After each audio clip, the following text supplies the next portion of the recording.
Yes. Shetu. But what? Yeah. Okay. One minute. There's something in the middle of the screen that I can't seem to get off. What is that? It's telling me join the meet. There's a big gray screen in front of me. I can't see the PowerPoint. I can't see the slides. And it's yes. And I don't know how to get rid of it. Yeah. What is it there? Just a minute. Yeah. Let's see. It's the join the meeting. It's asking me to join the meeting. It's an optional thing, and I don't know why I can't get rid of it because I can't see the slide right now. All right. Okay. Yeah. Let's see. I'm now putting the slide. Yeah. Let me go out and come back in? Okay, sure, no problem. Right, yeah, okay, right. So, last time we stopped it at a particular point. I want to move it from that one. We were discussing the advantages and disadvantages of multi-tier boards, and that I think that we completed. So, I want to go beyond that one today. So, the performance of the board, right? So, as I said, there are so many reports in this corporate governance. So, one of the reports is this UK Hicks report. So, as I said, most of the examination is based on the UK model, but we have to be well aware of the USA model and also the KINS, and there's this OECD model also. Right? So, go to your textbook later on once I complete this area. There is a chapter or there is an appendix on the UK Corporate Governance Code on page 93. 93. Yeah, page 93 to 95, I think. Just go to that area. It has both the UK Act and UK model and the American model. Okay. Right. So the UK model recommends that board performance should be assessed once a year. Right. So the directors will have to sit together and they have to see whether they have performed well. So how do they know that they have performed well? They have to see whether they have met the objectives or the targets. Right. So it is recommended the FTSE 350 companies, the big companies in UK, they should get external facilitation. I mean, externally get some person to see whether the board has been effective. Right. Yeah. At least once in 3 years. And the chairman and the CEO should be linked to the remuneration process. The process, I mean, if they have performed, they must get a good jump in the salary, or if not, they should not, like that. Right. So, basically, the kind of an effective board. I want to look at what is an effective board. Ultimately, the corporate governance is to ensure that your board is effective. So if the board is effective, it should only have strengths, I would say. So, right? So basically, your board will have a very clear strategy. I mean, no way, it's a very, very clear strategy that is aligned with its competencies. Now, in enterprise strategy, you will learn about your competencies, right? The capabilities you have. If you have IT capability, do with the IT. If you have sales capability, do with the sales. But if you have finance capability, do with the finance. Don't try to do law with your finance knowledge. Then, the effective board will be very aggressive implementers of the strategy. They are not going to just keep quiet. They are going behind the people to implement the strategy. So they are not the people, who are prepared to take any excuses. They are very aggressive. They want their strategy implemented. No excuses. Don't come and give excuses. Go for it. And the KPIs, they will be given the KPIs of the senior people. It will be closely monitored, which will be aligned with your objectives. And surely, they are going to have very effective risk management. So the CIMA risk management model, the COSO model, whatever, they will have a good risk management team. And they are focused on the stakeholders. So I remember we said stakeholders are people who have interest in your strategy. So it includes the shareholders, but all. And there will be a regular evaluation of board performance. So very regular, at least once a year, they must sit and evaluate their board performance. As a collective, as a body, and even as an individual, I must see whether I have been able to contribute to the board. So that's what we call a effective board. So what happened? Yes. So yeah. So basically, this is the board that we should be really looking at, a very strong effective board. But having said, there are different kinds of boards. There's a board called a rubber stamp. Rubber stamp. You know, they make very clear decisions. Basically, they are not too much outward. They listen to your in-house experts. So they will have good board meetings. They will discuss with your sales manager the strategy. They will discuss with your finance director the strategy. And they will ensure that whatever the decisions are implemented. They are merely a kind of a rubber stamp kind of people. You know, they don't believe too much in trying to get outside information. And you and I know, without outside information, you know, it's very difficult for you to run an organization today. The company which I'm working really is a rubber stamp board, I would say. You know, sometimes when I come and tell them, look here, these other fellows are doing this, that, and the other, they say, we don't need to worry about them. They are very much internally focused. They believe that they know everything about it. So that's so the weakness of that kind of board is, you know, they don't have too much of alternative. They don't have a plan A, B, and a C. They have only one plan. If that fails, gone. Dominated by the executives because they don't listen to the others, the outsiders. They only listen to them.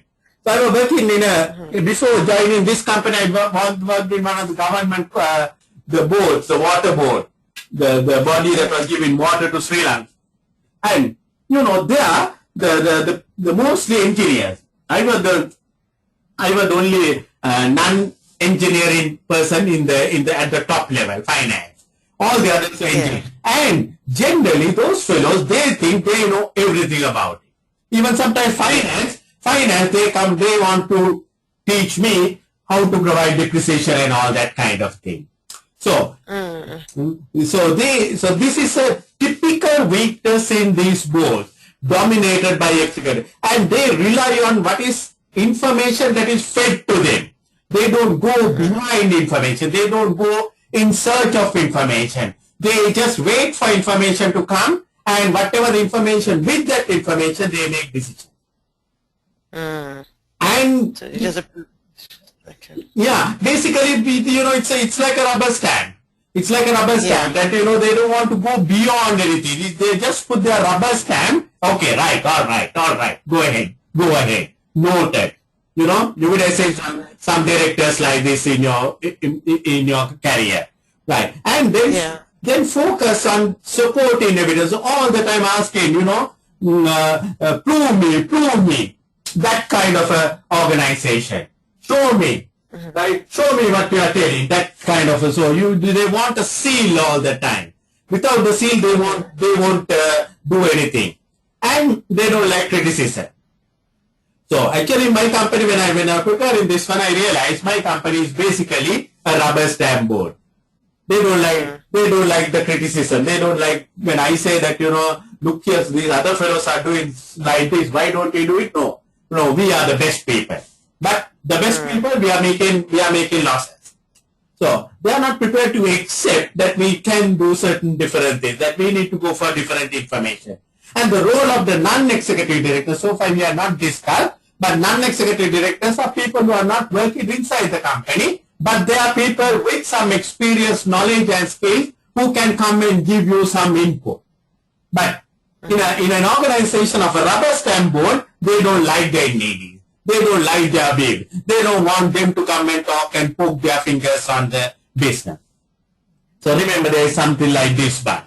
Then they have another board, what we call the talking shop board. As the name implies, you can see, right, the picture. They are the fellows. They are the fellows who will be sitting and talking all the time.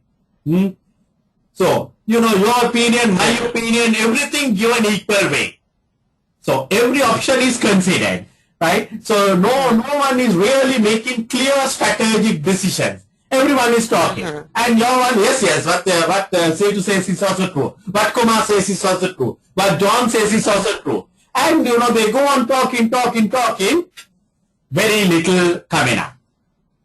So, what is the weakness in that one? There is no effective decision making because there is no leadership. There is no direction from the chairman. Chairman is also, man sitting like that on a table and waiting. And some fellow is also talking, right? And they don't focus on critical issues because they will take one little issue. All the fellows will put their 5 cents into that one and they will be talking for hours. And they don't see whether their earlier decisions, what they have done, whether it has been successful or not, whether it has failed. No, that is another board that we call talking shop board.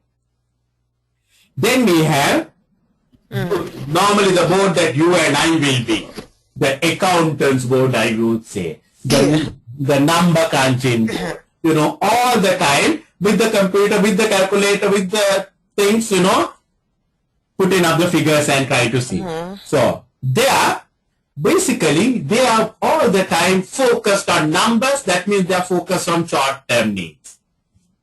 And the decisions are very prudent. Prudent in sense they won't take any risk. Everything is, discussed, argued, that kind of a thing. So very prudent decision making. Probably they can't go wrong.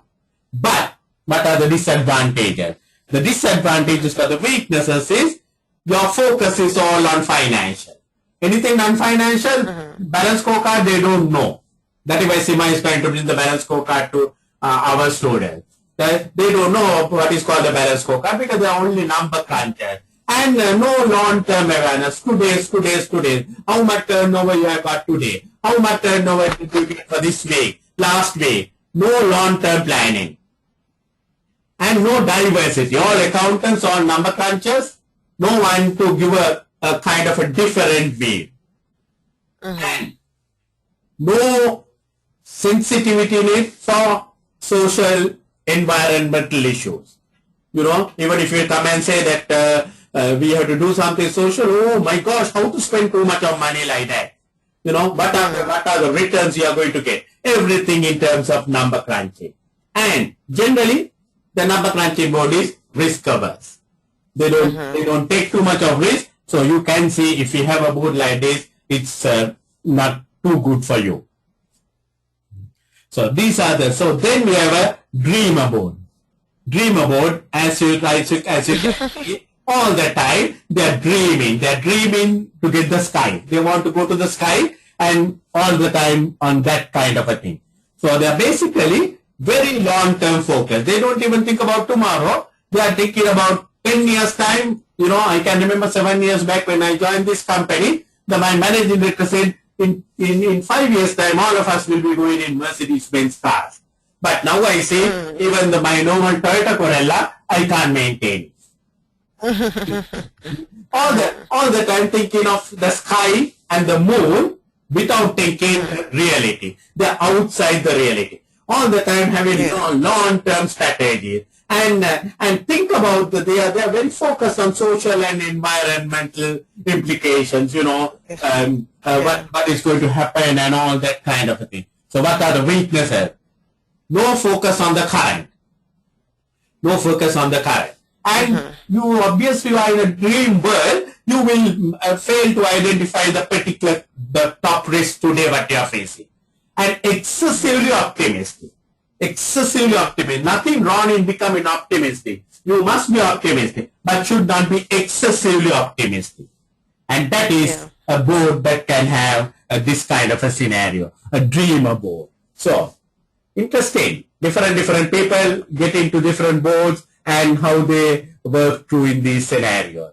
Dreamer board. Now, the next board. What is the next board we have? Next board. The junkie board. What is that? Oh, they are like the firefighters. All the time. They are like the firefighters. Right? They are crisis management people.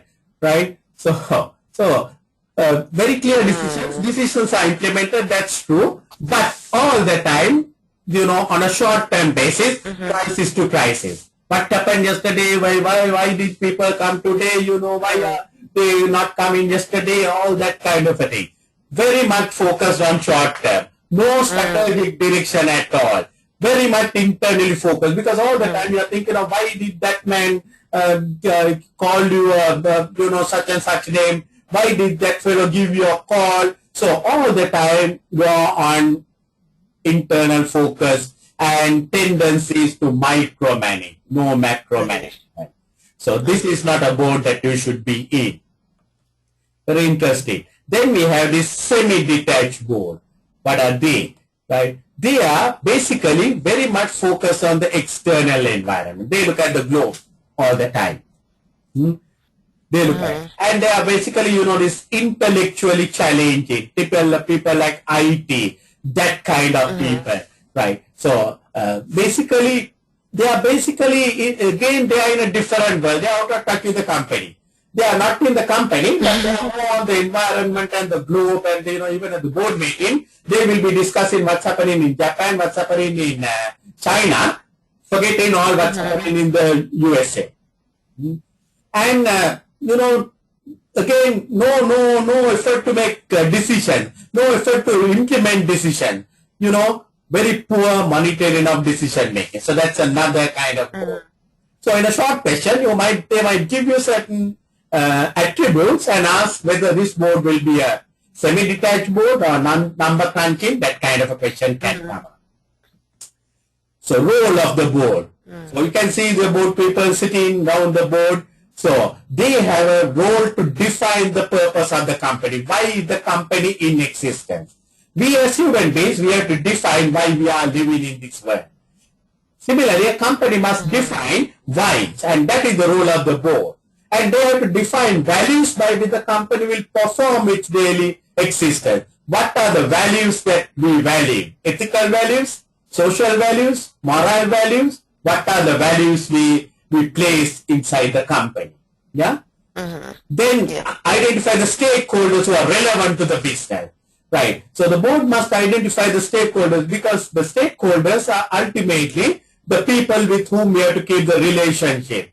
If we break our relationship with the stakeholders, that can cause lot of damage for you. And you have to develop a strategy and implement to achieve the above. So you have to see the stakeholder requirement, and you have to develop a strategy and implement that to achieve the stakeholder needs. Then the board must monitor the role of the CEO. We will be talking in a minute. The CEO is the man who is responsible for the running of the company, the performance of the company. So the board must have a very close watch on what this fellow is doing. Otherwise, if he's crazy, your whole effort will be wasted. And they must monitor, the board must monitor the risk and control.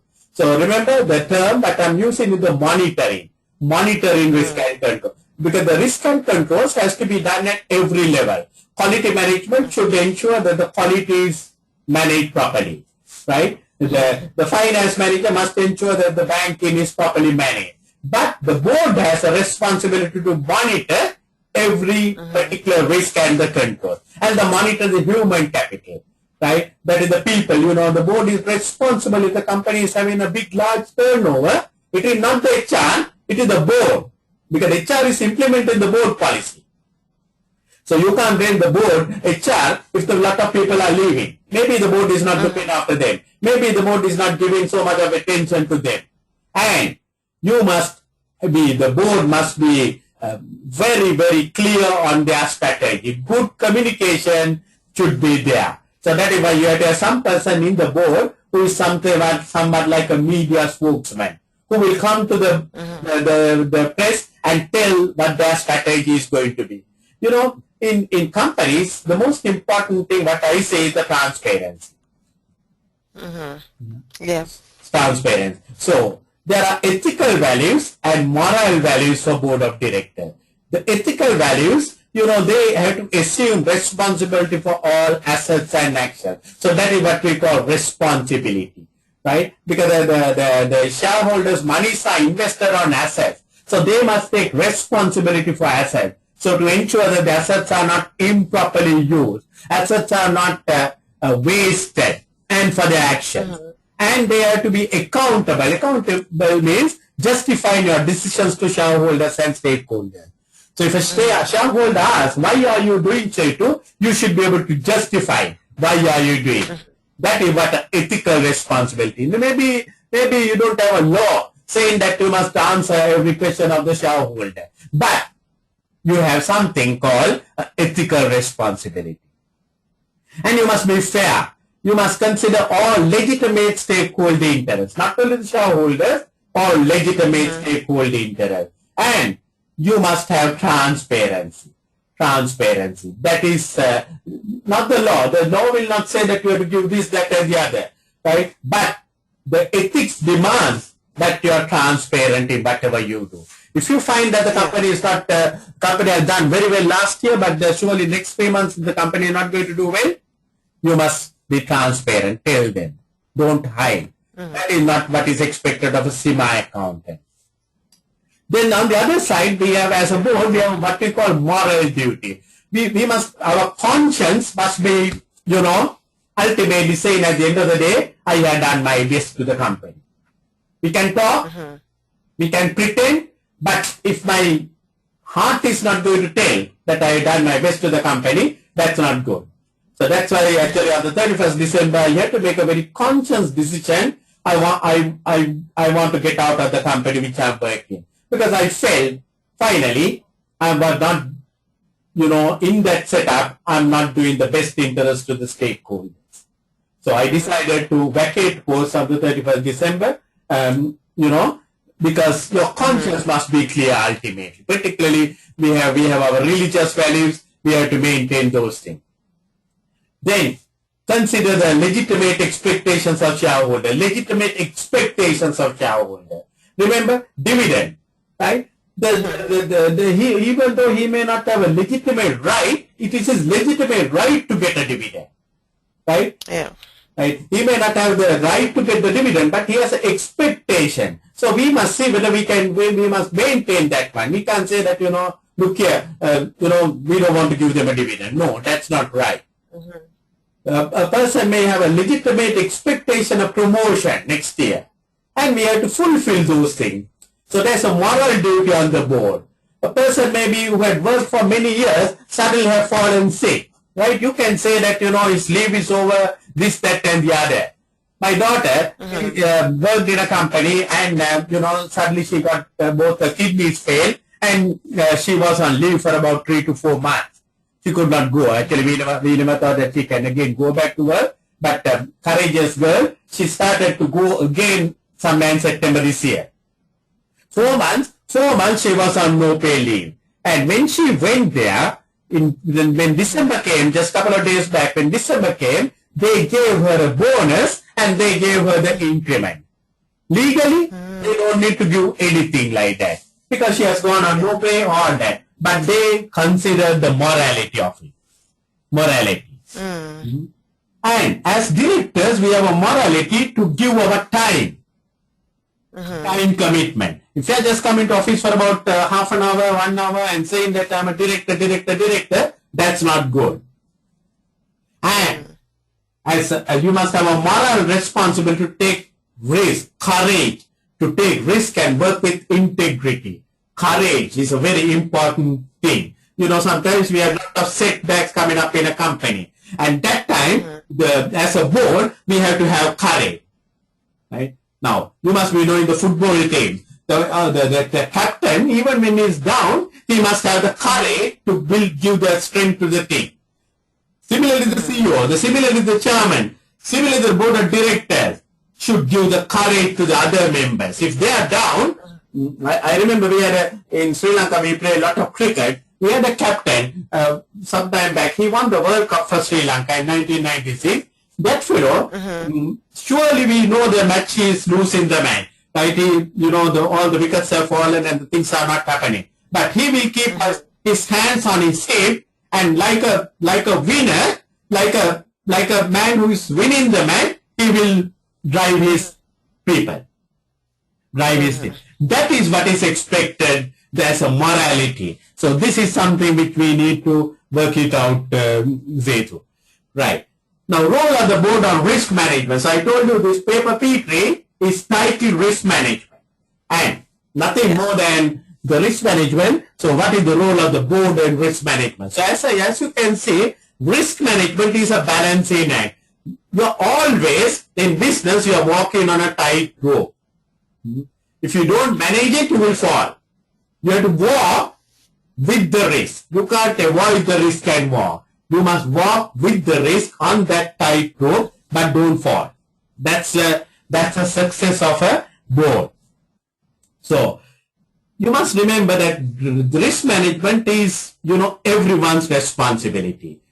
From the garbage cleaner to the chairman to the CEO, everyone has something to manage, and if that something is not managed, there is a risk. Every day I tell my wife, from early morning she is up to see at what time the garbage man is coming. So I say, your whole job is all the time either cooking or talking about the garbage man. But I realized how important the garbage man is. If the garbage man does not come on one day, you are in real crisis. So the garbage man, the man who is washing the toilets, has a job to do. If he does not do that job, business will not work. As much as the chairman. So everyone, the little girl in the factory has a responsibility towards the quality of the product, whatever he is doing. The little young man who is putting up the packaging will have to ensure that it is done rightly. The person who is numbering the vehicles will have to do it rightly. So everyone has in the organization is responsible for risk management in one way or the other. Having said that, the board is responsible to determine the risk management strategy. Right? So everyone is responsible for risk management, but the strategy is board responsible. And they will decide based on risk appetite. Remember, we discussed risk appetite. What is risk appetite? Risk appetite is risk capacity and risk attitude. How much risk you want to take it, and how much risk I can take. That is what a risk appetite. So the board will have to decide on that one. That one you can't give it to another person and say, hey, you decide, man. No, the board will have to decide. We are prepared to take risk up to this level, kind of a thing. And the board is ultimately responsible to monitor risk and communicate the strategy to all the employees. Every employee in the organization must know the risk management strategy. Now, there was a question in Topsima some time back. There was a government order, some government contract, and that was a developing country, the corrupted country. So they had to give something to the minister concerned, and the minister concerned, when you give him $5 million or something like that, he was prepared to give that particular big contract to this company. So one manager went there, met the minister concerned, promised him the $5 million, got the contract, and came very happily and informed the board of directors, hey, I have got the big contract for $1,000 million or whatever it may be. And he said, of course, you have to pay $5 million underhand payment. Oh, the directors really went mad because that company had maintained high value of ethics.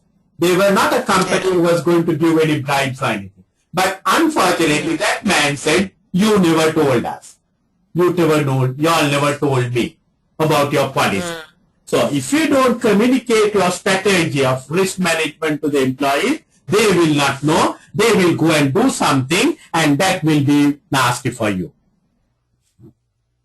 Then, on the internal controls, as you can see, internal controls are where you put the red light and stop certain things. At a particular point, you have to put the red light and stop. So you can't go beyond that. Budget is a good internal control we have Shetu, right? We know that the budget, we have to manage within the budget. So you can't go beyond the budget. So like that, there are a lot of controls that we place, and what is the role of the board or internal? Remember, we discussed corporate governance, a system by which the companies are directed and controlled. So the role of the board on internal control. So there is a committee, the UK Turnbull Committee. They said all internal controls should be reviewed as an integral part of the operation. So the board must review all the internal controls. Remember, who puts the controls? Who puts the controls? The the management. Yeah, the management will put the control. The finance manager will put the finance control. The quality manager will put the quality control. Right? The IT manager will put the IT control. But the board must review all the controls as just as an integral part. I mean, that is as a routine part. They must do their review of all the controls. And your controls must be linked to risk management. Higher the risk, bigger the controls. So that is why we say don't put big controls on petty cash, because the risk is very little. You can't lose millions of dollars on the petty cash. So put little control. But where the big money can go, you are signing a big contract. Before you sign the big contract, see that it is properly evaluated. See that it is properly checked twice. See that you do the right due diligence. So that is what we call. So the internal control should be linked to risk management, and that is what we call risk-based control. Yeah. And this control review has to be a continuous process, because the environment is changing.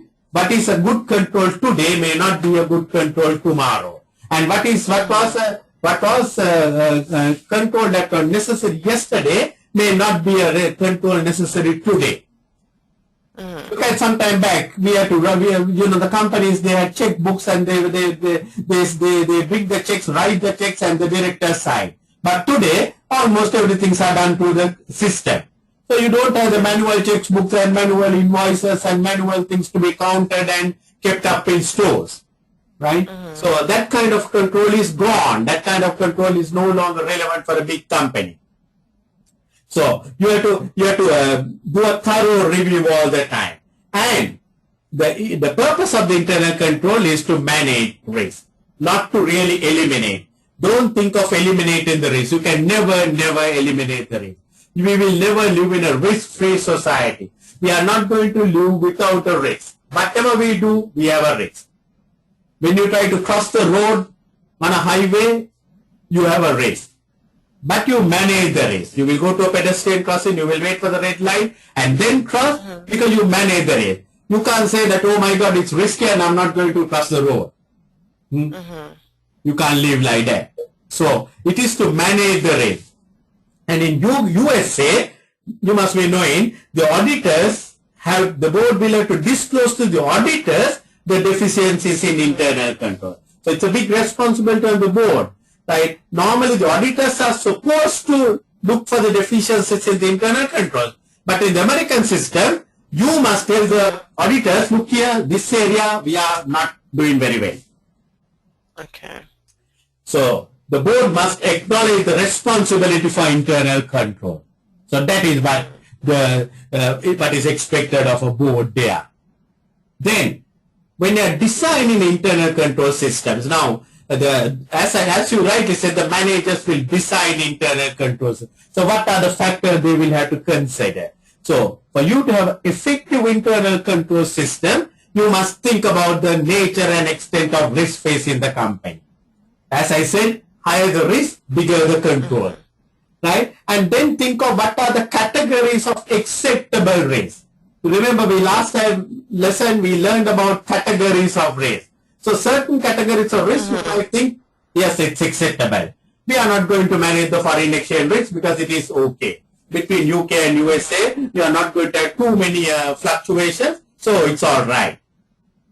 So you have to decide what categories of risk it is acceptable to us. What categories of risk are not acceptable? If it is not acceptable, we will avoid. What categories of risk we must transfer? What categories of risk we must put through internal controls and reduce the risk, right?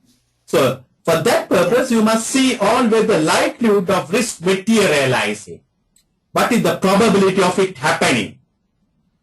Now in my company, because I give 60 days credits to my customers, my competitors give 90 days credit. So all the time my sales people come and tell me, we will lose our sales.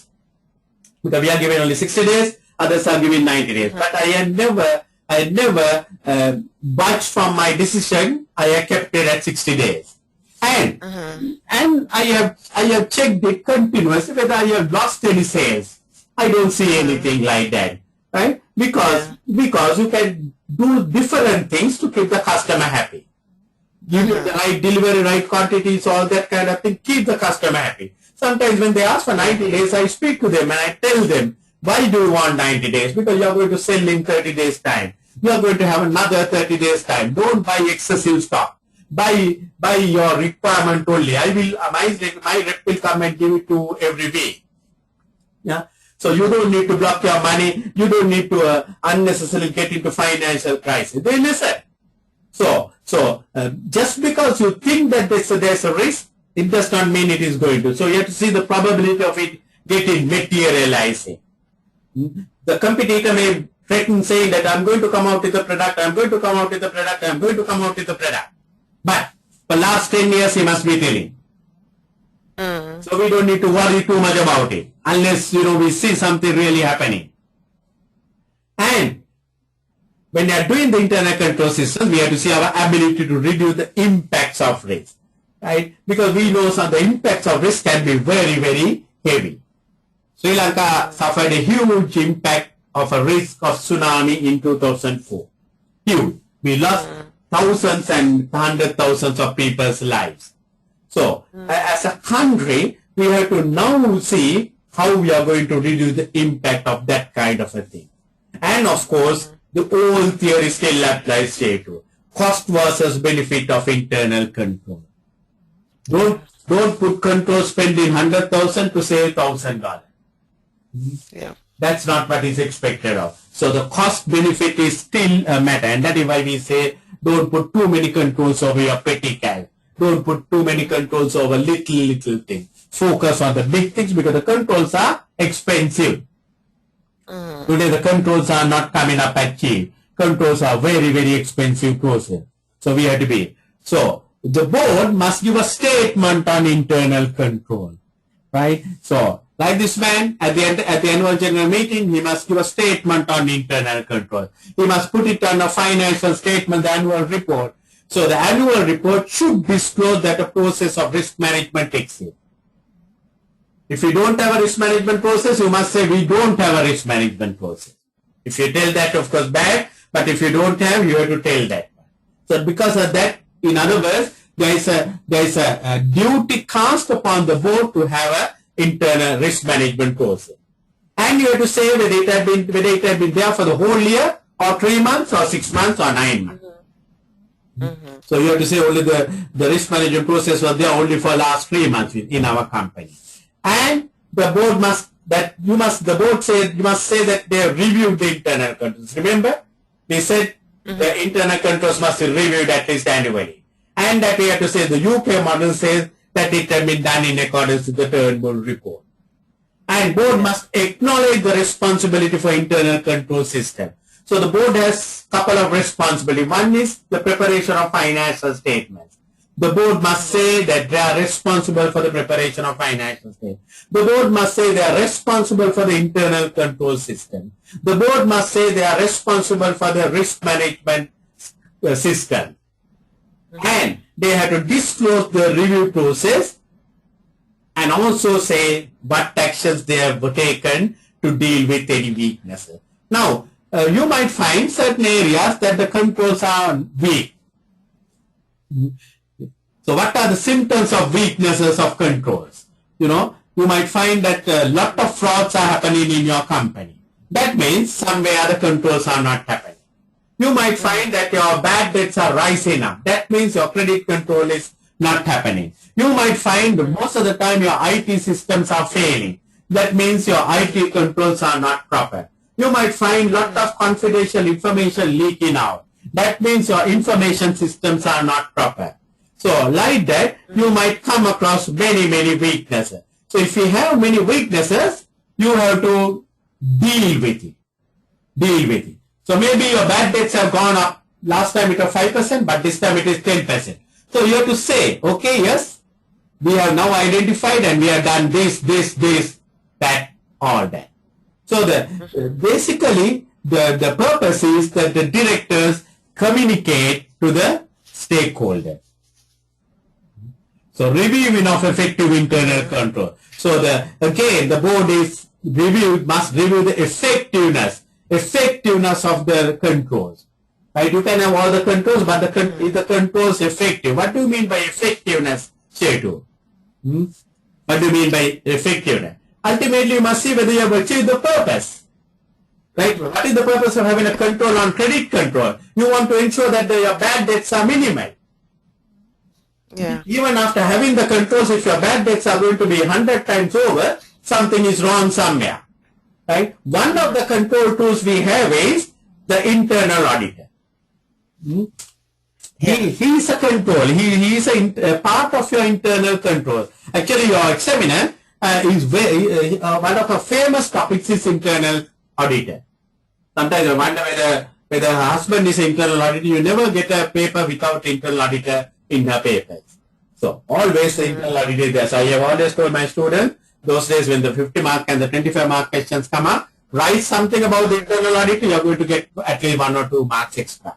And that was true. So even in the objective test, I think you can expect more questions on the internal audit because there's one big chapter on the text on the internal audit.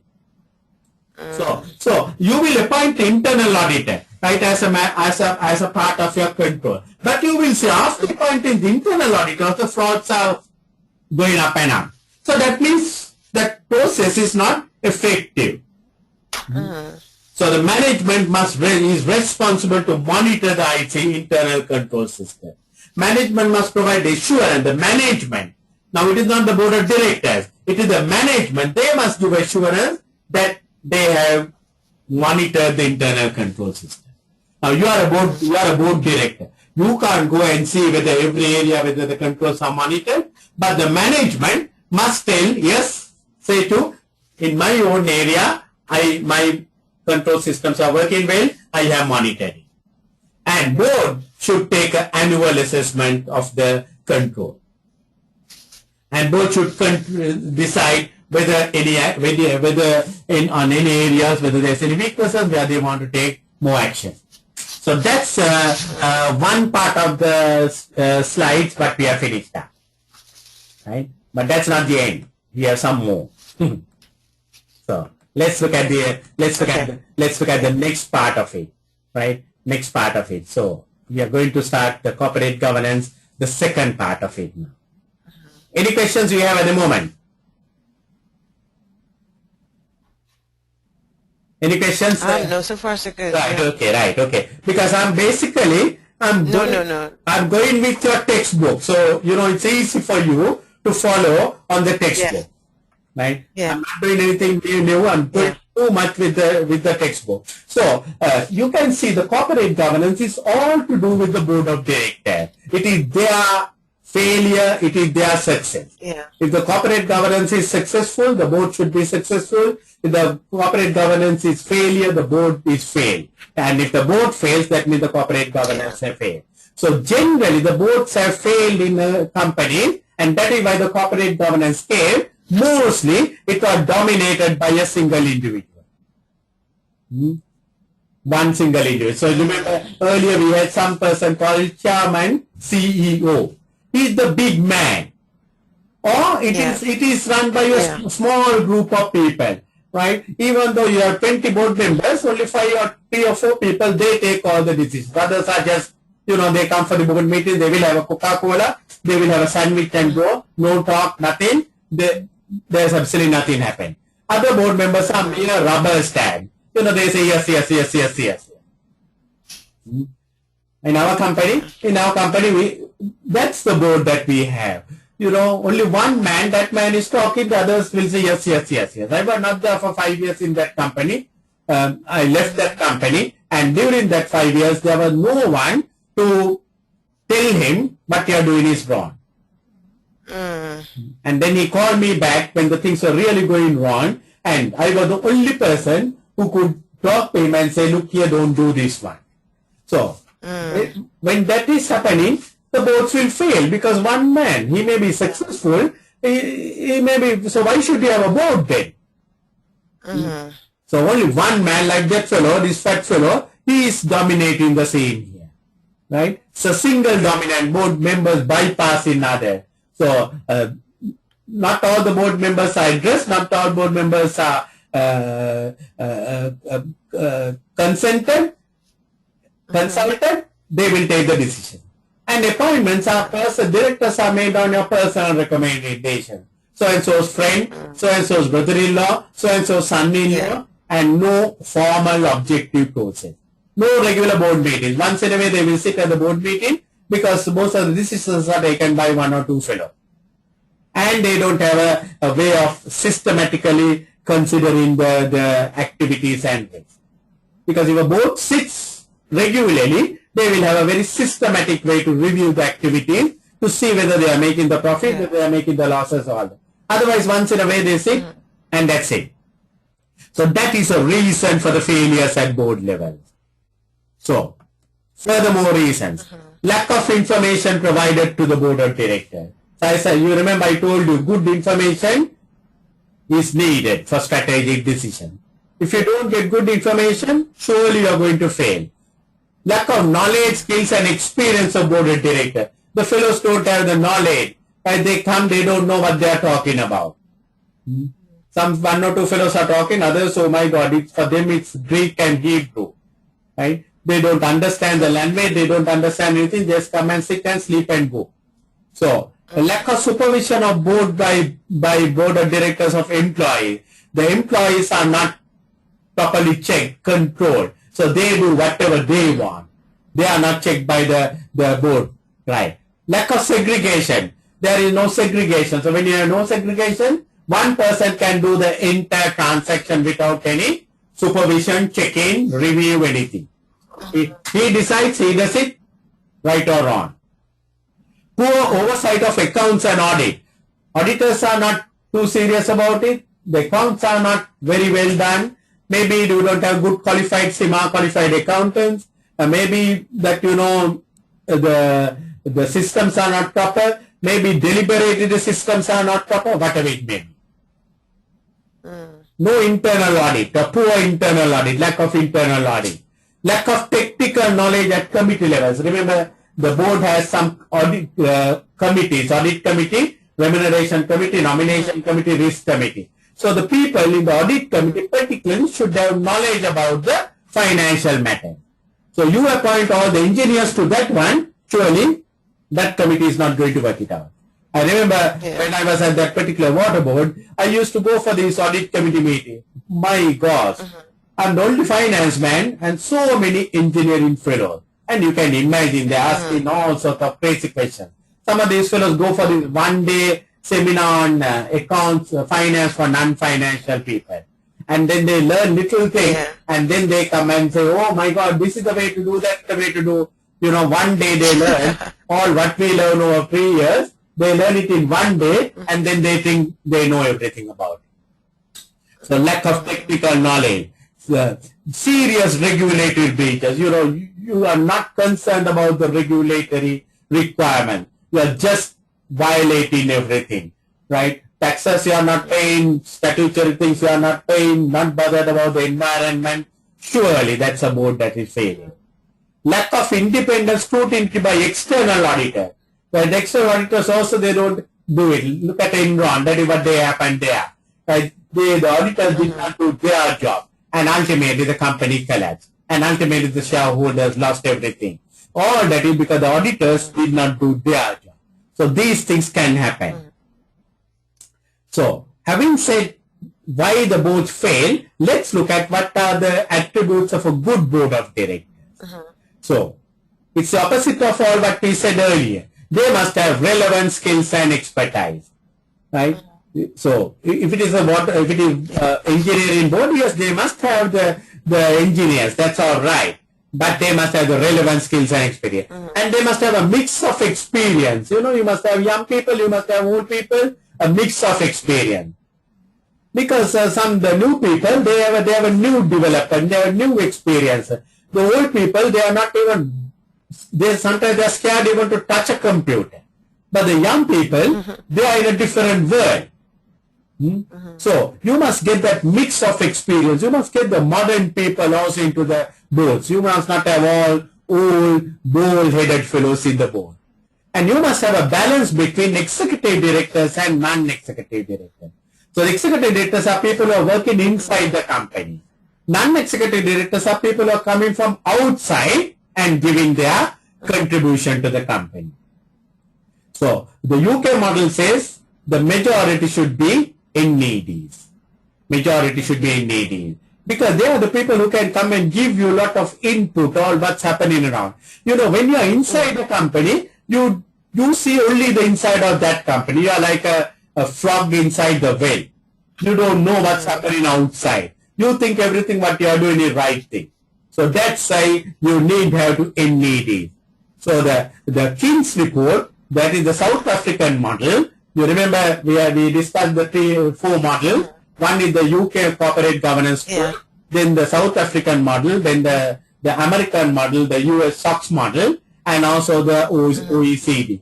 So the South African model assesses good demographic balance, right? That is, you must have a balance of people all over if it is particularly international. Any director who is appointed should get a good induction in joining the board. They must know exactly, because they must get a good in-depth knowledge about the company. Then only they can contribute. Otherwise, I remember I went for one board meeting where I was a non-executive director. Oh my God, they were talking plant A, plant B, plant C, this, that, and the other. I was, in a different world. Because I did not know what was plant A, what was plant B, plant C, because they did not give me a good induction for me. So I just had to just keep my mouth shut and wait. And next day I said, I don't want to be in your board because I don't know anything what you all are talking. I can't contribute. So you must get a good induction. And not only get a good induction, you must get appropriate training to develop knowledge and skill. As we grow old, we need to know the new things that is happening. That is one reason I'm doing this tuition. By doing tuition, I kept myself up to date with all these things. Because I did not learn my time about the NEDs and the EDs and all that. Right? I didn't have something called corporate governance. I didn't have something called risk management. But by trying to teach the students, I have got myself updated. Very humbly, I can say compared to most of my colleagues of my batch, I'm very much updated with all what's happening around. Yeah. So that is because I do this thing. So they must get appropriate. So it is the chairman's responsibility to give that training, to develop the knowledge and skills, send the people on various business courses or whatever it is. And directors must be able to allocate sufficient time. Sufficient time. We had a company in Sri Lanka, a director, he was a director of 300 companies. 300 companies. Can you remember? Can you think of 300 companies? And even if he attends all 300 days at the board meeting, still he will be attending only one board meeting for a year. Isn't it? Yeah. And can you guess what happened to that company? That company, that all 300 companies, actually he was the chairman of the company, 300 companies, all 300 companies started collapsing. One after the other. Wow. And it was in the financial sector. And I think the poor man is in jail still. Why? Wow. Because he did not have sufficient time to allocate. So you should not become a director of a company unless you can put up time. So actually the last 6 months or 7 months in my company, I was just putting half a day's time. Because since I was doing some classes, I want to spend more time on my classes, so I was doing half a day's time. But I realized for me, I can manage with half a day. But then I realized, no, still that's not good enough. Right? So you must be able to give your time. So give time. So this is what a good board of directors. So we have only one lady, but that's good enough. She has everything. Yeah? So that is what a good board of directors. So similarly, like the board of directors, remember the examiner is not only worried about the companies, examiner will be worried about other things like charities. So in a charity you don't have board of directors, you may have what they call governors. So who are they? What are the good attributes of a good governor? They must be able to provide effective strategy leadership and ability to work in a team. Particularly in a charity or a non-profit making, you have to work as a team. and you have to know a good direct knowledge of the needs of the beneficiary. If you are going to do a charity for the education of children, you must know the children's needs. Right? You can't do it from sitting in your air-conditioned room. You must go to those people and find out. If you are going to give water, you must go to those people and find out, how are they getting their drinking water? What can we do to the society? So you have to have a direct knowledge, and you must have good knowledge about governance, general finance, business, management knowledge, human resources, operating environment knowledge. What is the political setup? What is the country situation? What is their infrastructure? Do they have good roads? Do they have vehicles? Now in our country, in certain areas, the people have to the women, they have to walk miles to get their drinking water. Yeah. In some part of this country, right? The urban population, they have the tap water and they waste water, but the women in some of those other rural areas, they have to walk 2-3 miles carrying their the bucket with the water. So I have taken photographs, I shown these people, we live in the urban areas, wasting everything. But these people suffer a lot. So you must know that operating environment. And you must know the risk that you are going to face. Even a charity faces risk. Can you think of some of the risks that a charity will face? The risk, well, one of it could be usually for funding. Yeah, you may not have enough funds coming up, isn't it? Right? You may not have enough funding to do all what you want to do. That is a risk. Then sometimes you may spend on unwanted things. That's a risk. There can be lot of, because you are not having too much of accounting, because there can be lot of frauds, misappropriations happening, because most of these people who are working in the charities are volunteers. So they are not too much tied up into the company or the organization. So they can take your money and misuse it, abuse it, all that kind of thing. Yeah. Then as a governor, you must have good knowledge of fundraising, health requirements, social requirements, regulatory requirements, legal requirements, etc. So these are new areas in your syllabus, which there will be more focus nowadays. So now I told you earlier, we don't want one person or one small single people or set of people to hold the power. So because of that, the UK model and all the models almost have split the power between two roles. One is the chairman, other one is the CEO. So I put a lady there. So almost every model, the UK model, the USA model, acknowledge the necessity for one party not to dominate the organization. Remember, I said earlier, the companies fail because one party trying to dominate. So the key word what they say is that no one should have unfettered control in decision making. No one should be making decisions. It should be collective decisions. It should be decisions taken collectively. They are collectively responsible for the long-term success of the organization. So no one should say it's I, no more. It's we. It's we. So good or bad, it should be. So because of that, no single person should be dominating. And this is simply achieved in the UK model and in most of the other models by having two positions, the chairman, CEO. UK, even though the corporate governance, I remember I told you it is principle based, it's not the law, but the law says chairman and CEO should be two people. So it's a company law that makes it compulsory for them to have two people, and they should be held by two different people. So that is the UK model. The two people should be holding the two positions. So that is the role. So why we have to segregate the two roles? Because both the roles are very demanding. The chairman's role is very demanding. Chairman is the person who is going to be head of the board. He is going to preside over the board meeting. He is going to control the board meeting. CEO is the man who is going to run the company. So both these jobs are equally important. One fails, other will fail. So actually, like what you can see in the picture, they must be together, but two separate roles. They must be supporting each other, but they must be holding two separate roles.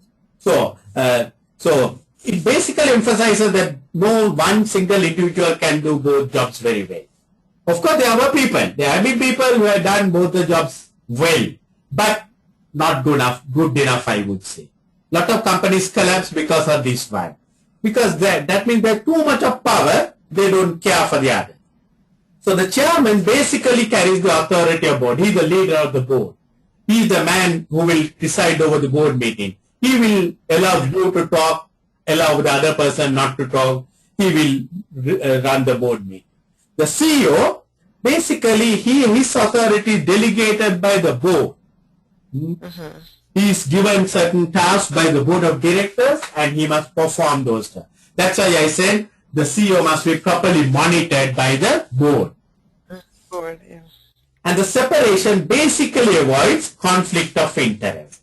Because two people, so, they can work hand to hand, but without conflict of interest. Because if the board is led by the CEO, then board cannot make him accountable for the management. Because then he's the head of the board and he's the man who is running the show. So you can't make him accountable. Yeah. Right at the moment we are in for election tomorrow in Sri Lanka. Tomorrow the presidential election is happening in Sri Lanka. The executive president here has all the authority. Right? He is not even responsible to the parliament. So, so he can make any decisions and he is not accountable for anyone for that matter.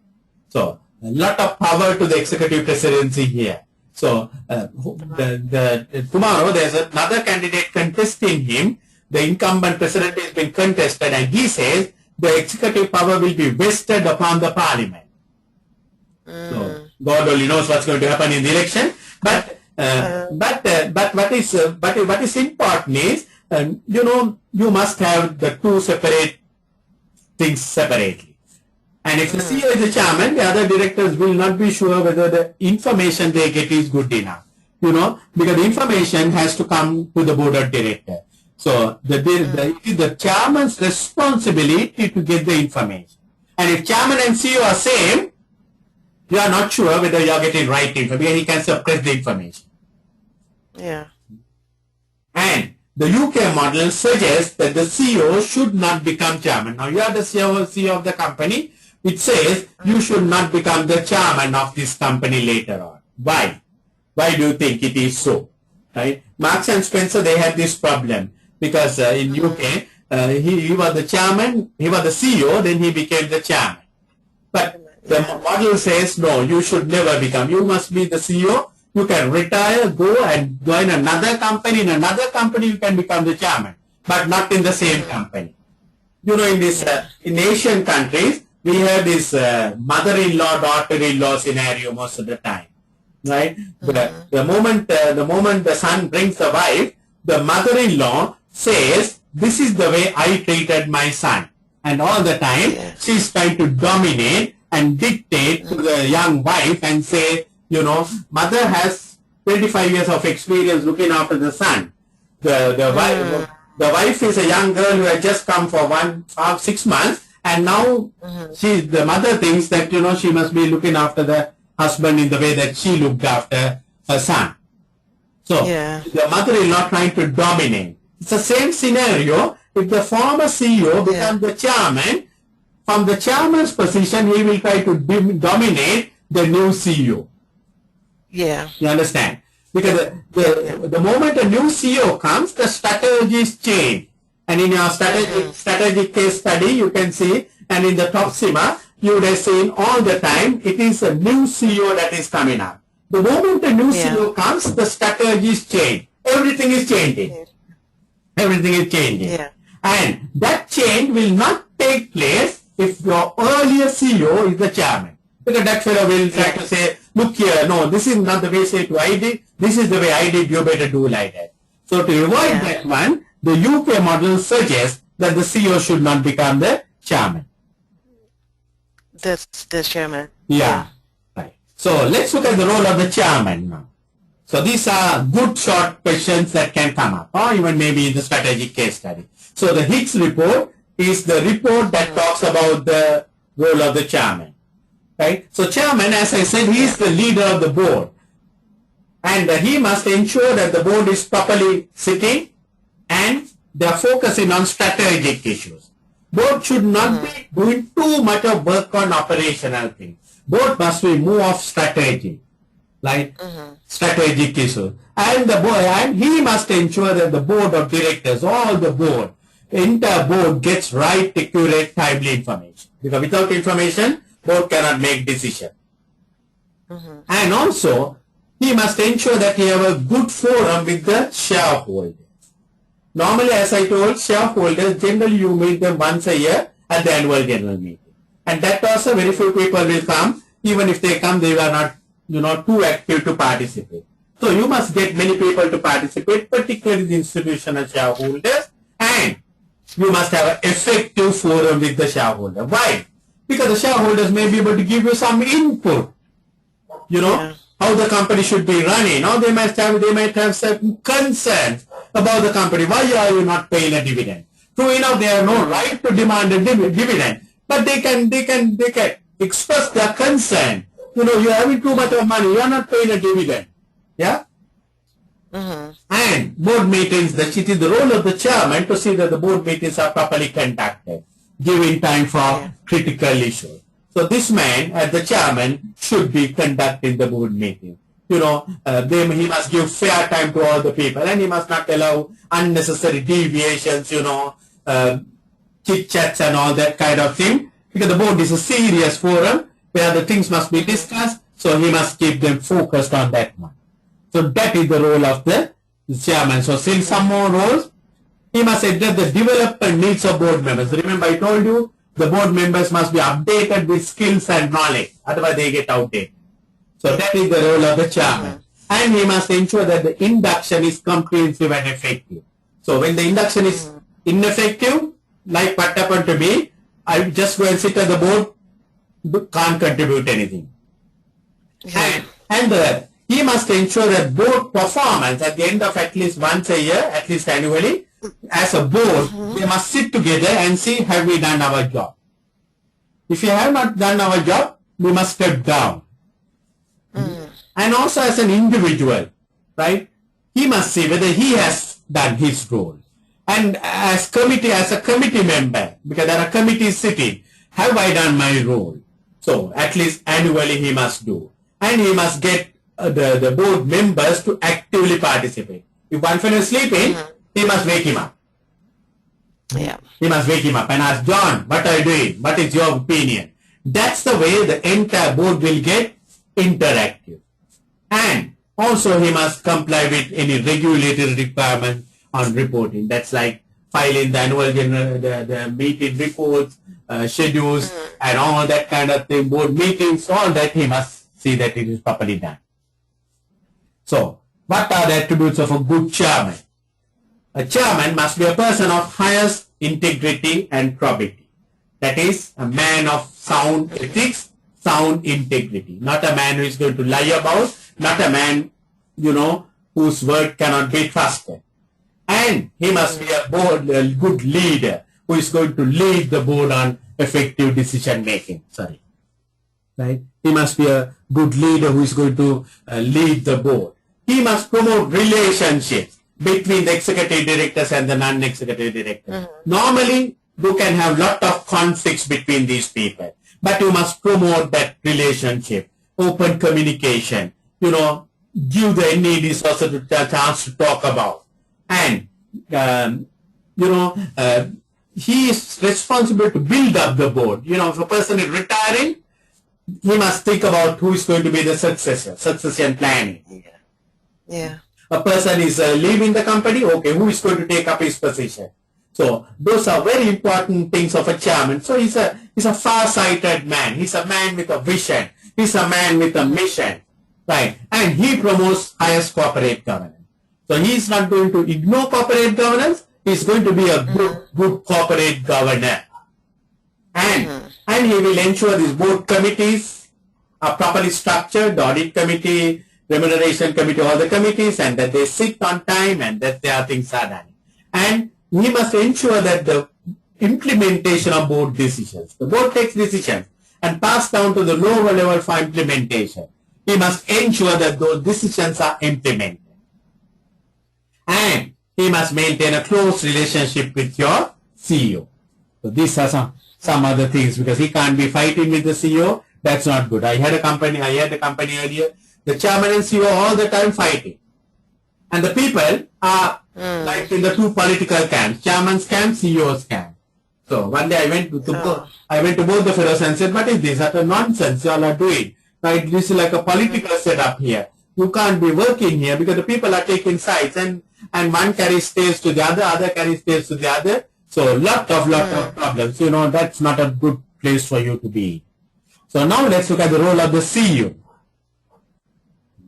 So I put a lady as the CEO. A lot of ladies are CEOs nowadays.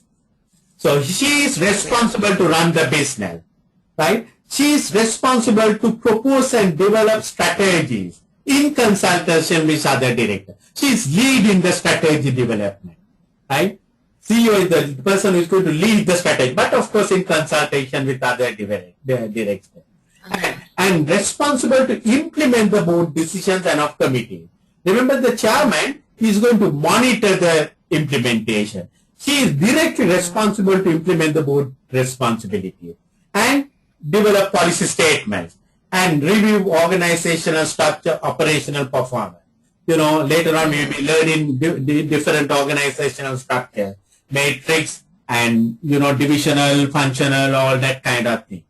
And so he must, she is the person. So you can see in most of your strategic case studies, a new CEO comes and, she wants to change the organizational structure. She wants to change the operational performance. She wants to change the strategy. And that's a typical change that you would expect from a CEO. And that is why we appoint a CEO. Because we want a change. We want something to change because the earlier situation is not good for us. So we want to bring a new CEO. So CEO is basically in charge of the management team and answerable to the board for performance. So she can't get away. She has to be responsible. So the directors will ask, you promised 100 million profit, what happened? So she is responsible for that one. So that is why in the annual reports, we have a CEO's report that talks about the performance of the company. So what are the major responsibilities of CEO? So she will take the lead in developing objectives and strategies. So she is the person who is going to develop the objective. Primarily responsible to achieve organization objective. So even though the chairman is there, the major responsibility of the CEO is to achieve the organization's objective. Look at all the major investments. Look at all capital expenditure, acquisitions, disposal. Because it is ultimately, he is the man with the finance director looking at the financial strategy. Responsible to manage risk, because if you don't manage risk, you are not going to achieve performance. So performance is linked to risk management, right? Yeah. Internal control. Without good internal controls, you are not going to have good risk management. So to ensure good internal controls are there. And the remuneration, it is decided by a committee, or rather it will make the recommendation, but the CEO will make recommendation saying that, so and so should be remunerated like this, that, and the other. But he has no final say because it is done by a committee called Remuneration Committee. And future appointment, it's a committee called Nomination Committee, but the CEO can make the recommendation. So now we are going to look at the non-executive directors. They are the people, as I said, they are not working inside the company, but they come for the board meetings, they come for the committee meeting. So the executive director, the finance director, the sales director, the IT director, they are the people full-time working inside the company, managing the company. Non-executive directors, they are working outside. Now, I'm a non-executive director in a couple of companies in Sri Lanka, right? My job is primarily to focus on monitoring. I'm not performing. I'm not there to go and do sales or prepare financial statements of activity. So I basically do the monitoring. I want to see whether those fellows have done their job. But the board is one. The board is chairman, CEO, executive directors, and non-executive directors together. That is what a board is.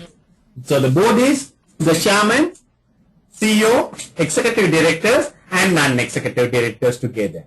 That is a board. Okay. So as a board, they are responsible, although you are not, so the chairman, CEO, executive directors, there can be many executive directors, there can be many NEDs. This is what a board is. So as a board, they are collectively responsible for performance, controls, even the financial statements, everything, they are collectively responsible. And the UK model says the majority should be NEDs. Leaving the chairman out. So let's assume that this board has 12 people altogether. So chairman is 1. Take that fellow out. So then we have 11. Out of the 11, at least the minimum 6 people must be NED. CEO and the executive directors can be maximum 5. Leave the chairman out. Out of the balance, the chairman is generally a NED, a non-executive man. Leaving the chairman out of the balance, the majority should be NEDs. That is what the UK model says. Right? Okay. So that is to ensure that, at least when the outsiders, all these people get together, they can, storm the obstacles that are coming from the other people, the executive directors, they are together, they will have a majority. That is what. Because otherwise, all the inside people getting together, they will try to, dictate terms to you. So you don't want that to happen. That is what it is. So they must provide a balance in influence. They are not the people who are really participating in work, but they provide the balance in influence. So they will say, Shetu, why do you want to go, opening up hundreds departmental stores? Why do you want to start with 50? So they bring some kind of a balance to the organization. And they generally play a sort of a key role in reducing conflicts of interest between management and shareholders. Because the shareholders will have a lot of confidence in a company when they have NEDs. Because the directors inside the company, they have their self-interest more. Right? They will be looking things in a different way. But the NEDs are coming from outside. So when you and I go and sit as SIMA members in a board as NEDs, the people will have bigger respect for the company. Because they know that you will not do something wrong, I will not do something wrong, because we are governed by the SIMA code of ethics. So because of that, we will be, not doing. So they basically provide a kind of a reassurance that the management is working in the interest of the company. That is what it is. So when you have NEDs inside a company, it gives some kind of a stability to the company. It gives some kind of a confidence to the shareholder. It gives some kind of confidence to the stakeholders. That is what the NEDs can do. So the UK model, as I said, says majority members should be NEDs. One of the NEDs appointed as senior independent director. Now, this role for me is like the mother in the family. Whenever we have a problem, we run to our mother, isn't it? We run to our mother. Even when we have a problem with the father, we run to the mother, because the mother becomes the mediator. Right? You talk to the mother. In any society, any culture, mother is the mother. So like that, the senior independent director is somewhat like that. So he provides sound counseling to chairman. So the father, the mother will go and say, look here, don't harass the child too much. Don't pull the fellow too much. Let him be, as he is, kind of a thing. So he tries to serve as an intermediary in conflict. So then the Hicks committee suggested that one of the people, if you're an international market, at least one of the NEDs must be with international experience. And that is true, because if you don't have international experience, you are not going to do a lot of things. And much as possible, professionals to be appointed. Why professionals, Shetu? Why should we have professionals? Because they will be more in touch with the market or the standards, and they have real life experience, I would think. I think more than any of those things, the professionals are subject to a lot of code of ethics. Oh, right. Okay. Code of ethics. So I think that is why the companies, because the companies to be run on ethical grounds, I think it's a good thing to have professionals all the time. So as a CIMA member, as a ACCA member, when you and I sit on a board, we have that professionalism. People will respect us because of our professionalism, right? So listed companies, the UK model says, should consider appointing some private company directors as NEDs, because they come from a different background. So they can bring a different kind of experience, different kind of exposure. Then even with the public sector experience, right? So sometimes I can remember there was a question, one of the retired parliament members, they want to appoint him as an NED. Is it a good thing or a bad thing? I thought it was a good thing. It's a good thing because, parliament MP generally knows the ground situation, knows the people's will, knows the environmental need. So to have that kind of a person in your board is very helpful. So the composition of the board should be, a balanced kind of a thing. NED composition. Have people with professionalism, have people with private experience, have people with international experience, have people with public support. So a mixture of people. And the majority should be NEDs, and one of the fellows should be a senior independent director. NED. Role of the NED. So what is the role of the NED? So these are, today I think we are learning a lot of good things, the questions that can come up. They should be there to challenge the strategy. Remember, CEO and his team are responsible to develop strategy. But these people will come and challenge it. Why do you want to do like this? But not only just to challenge and be critical, but also to contribute towards a strategy. Because ultimately, he is also responsible for the successful performance of the company. He is a board member. NED is also a board member. Right? They are collectively responsible for everything. So they must contribute towards a strategy. Tell them, why don't we do like this? Why do you want to go for a new machine? Why can't we outsource the product?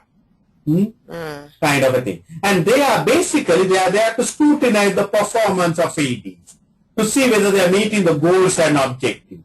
So all the time when you go for a meeting, you should be looking at the goals and objectives and the performance and see whether they have achieved it. Monitor the reporting of performance. Now that is a very important one, because the directors will report the performance, the quarterly financial statements to the stock exchange, monthly reports, everything. So they must monitor the integrity of the report. And they have to be satisfied. The NEDs must be satisfied with financial controls, management processes, and the financial information. And whether they have to be satisfied with the approach to risk taking is reasonable. Are they taking excessive risk? Are they too risk averse, kind of a thing? And one of the roles for the NEDs is this, to the remuneration committee. They are the people who are going to determine the appropriate levels of remuneration for the executives and the executive directors. Earlier, before this role came up, the directors' remuneration was decided by themselves. How did they do it? You and I and we all sit together in a board. When your remuneration is decided, you will not participate, but I and the others will participate and vote for your remuneration. When my remuneration is decided, I will not participate. You and the others will participate and decide on my remuneration. Good thing. Looks like there is a lot of transparency. But you can imagine what happens. If I object for your remuneration, what will you do? You'll do the same. You'll do the same, exactly. You'll do the same. So because of that, it was a scenario of you look after me, I will look after you. And that is how the directors were able to get excessive remuneration. And I think one of the reasons why the corporate governance came was purely this excessive remuneration. But now, that is no longer there because there is a committee called Remuneration Committee, and that is basically totally NEDs sitting and deciding the remuneration for the executive directors. And they have another role to play through a committee called Nomination Committee. They appoint, remove, and plan on the succession of the senior management. So this is the role for the NED. So when they sit on board, when they sit on committees, they have a big role to play. So that's a role. So the performance role. So the corporate governance ultimately is all about whether the company is meeting its objectives and doing the performance. So chairman must meet with the NED. So remember, the board is chairman, CEO, NEDs and EDs. That is what a board. So at least once a year, the chairman must meet without the EDs, without the executive directors. He must meet with the NEDs and see and review the performance of the executive directors. So you are executive director, you are not going to sit in that board. I am executive director, I am not going to sit in that meeting. But the chairman and the NEDs will see whether my performance, your performance is good. If the performance is not good of Kumar, they probably will say, Kumar is not recommended for re-election. Right? And you remember that senior independent director, the mother of the family, there will be one meeting at least annually without the chairman, that mother with the other NEDs will have a meeting to assess whether the chairman is okay. So you can see almost everyone is assessed by everyone else. So the chairman is assessed separately, the executive directors are assessed separately. So this is what is happening, the performance group. So your work is being assessed all the time. So see. One question. Yeah, Shetu. One question. Regarding the NEDs and the senior and independent director assessing the performance of the chairman. Are there tools in place, or are there things in place to make sure that the assessment is good question. You will have a checklist to assess it. I mean, you can't just go and say that, look here, that fellow did not perform. How many board meetings did he attend? Right? Were there a lot of conflicts in the board meeting? Did he allow people to talk? So, did he have put enough time for the board meeting? All those things will be, did he have good stakeholder relationships? Did he give the training to the people? So they will have a checklist. Okay. And all this information, the performance of the chairman would be logged in, would have been logged by how? Is it just through the minutes of the meeting? How would they know that he has lived up to his... the minutes, reports, all sorts of things will be there, right? Okay. Even the executive directors, that that you are executive director, you have attended out of 12 board meetings, only 4 board meetings. So probably you have not performed well. Even the NEDs, for example, NEDs, right? Out of the 12 board meetings, I have attended only 1 board meeting. So surely I have not performed well. So like that, it will be reviewed. So what basically happens is, no one can hide. No hide and seek. Right. Everyone is exposed. That is what is happening to this one. So that way, you maintain a good set of people, good performing people. This is what the board is going to do it. So what are the advantages of NEDs?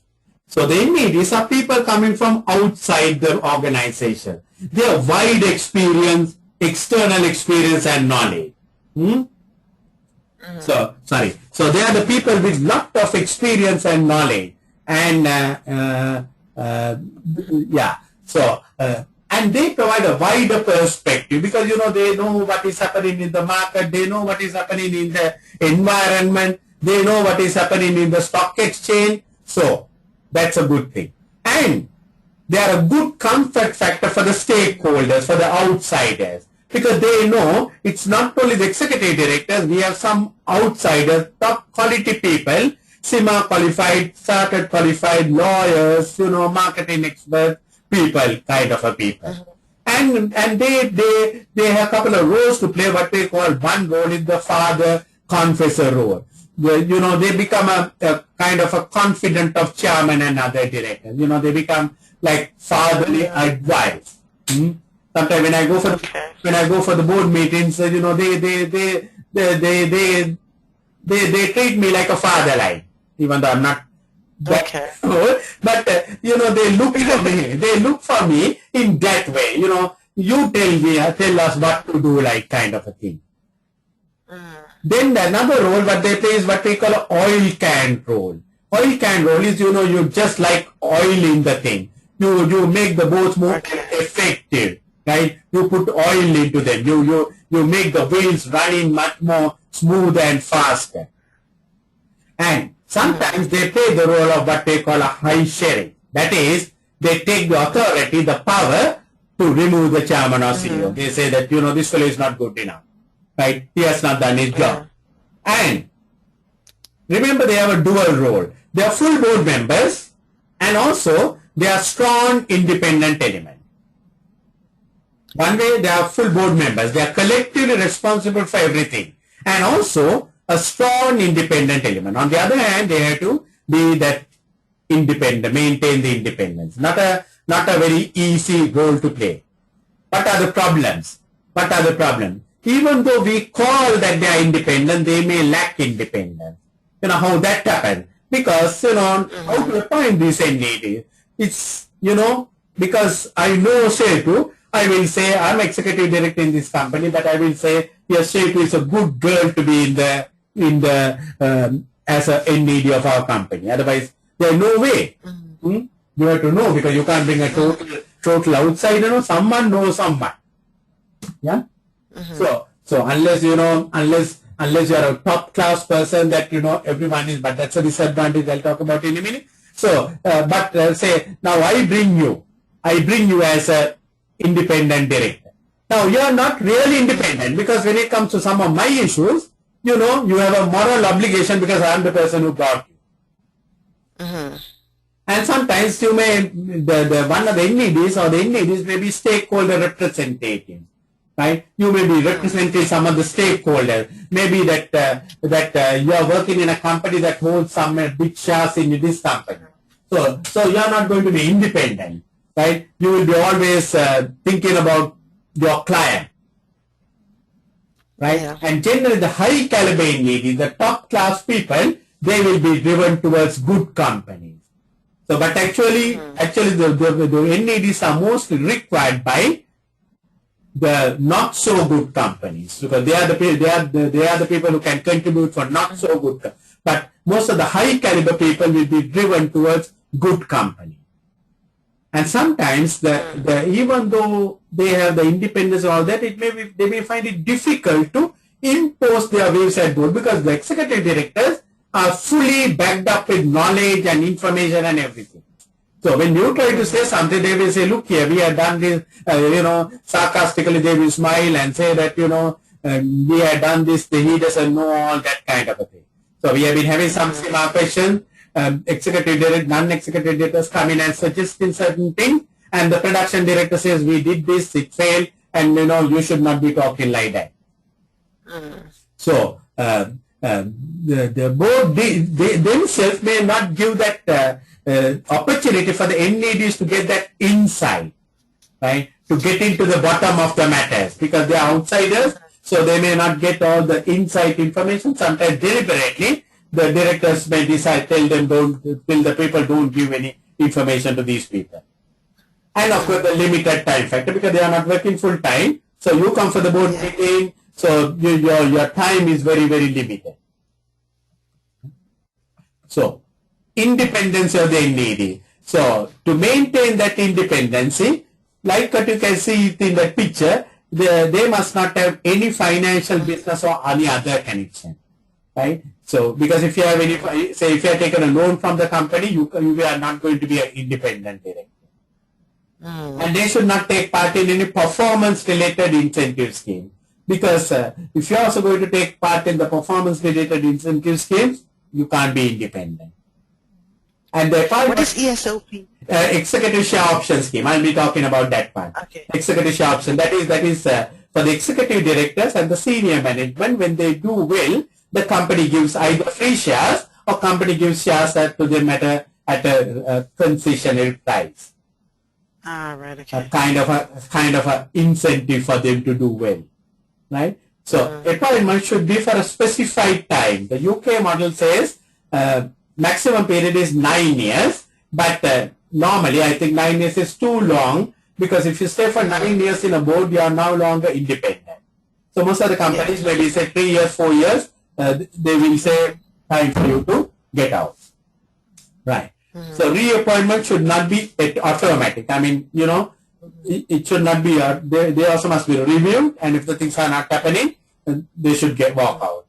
And wherever the independent people are there, they also should be able to seek independent advice on certain issues. They may want to go to a lawyer, they may want to go to auditors, and the company must pay whatever their expenses. So I'm going to stop it at this point. Still some more little bit to be done. So we will take it up from that one. Tomorrow we have a session. We will take it up from that one, Shetu.